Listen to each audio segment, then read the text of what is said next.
আপনি আপনার মনের মতো মানুষ খুঁজতে থাকেন, আমি খারাপ, আমার কাছ থেকে দূরে থাকেন।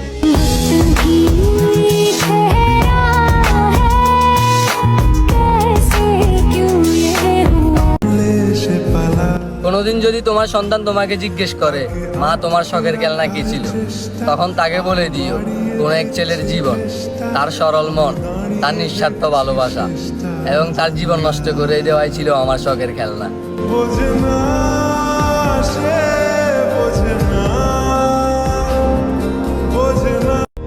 কত মানুষ পাওয়ার পর আমার জীবনের সবচেয়ে বড় স্বপ্ন কি ছিল জানো?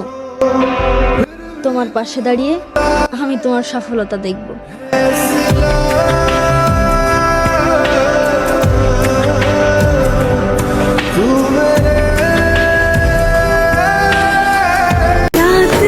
তুমি ভালোবাসলে পুরো দুনিয়া ঘৃণা করলেও আমার কিচ্ছু যায় আসে না।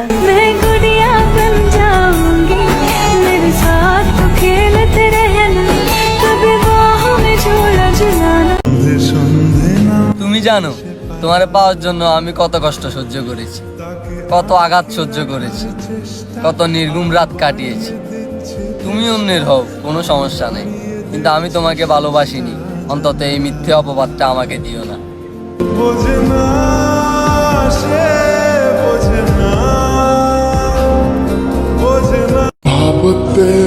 তোমার যখন বিয়ে হয়ে যাচ্ছিল তখন তুমি আমাকে বলেছিলে যে তোমাকে নাকি জোর জবরদস্তি বিয়ে দেওয়া হচ্ছিল।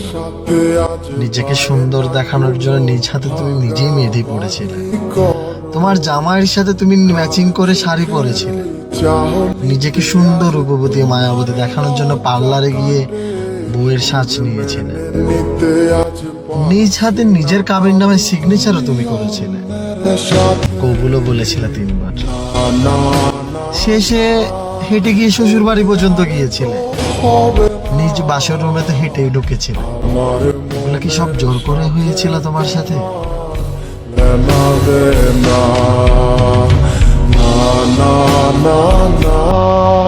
ওরে আরে তো হবে না আমার মনের সাথে তোমার। আমার থেকেও সুন্দর মানুষ পাইবা তুমি তোমার জীবনে,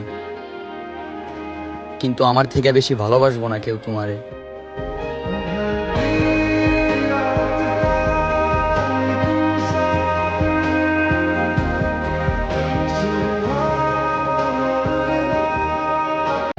ভুলে যাবো তোমাকে, একটু ধৈর্য ধরো। রগে রগে মিশে গেছে তুমি, একটু তো সময় লাগবে।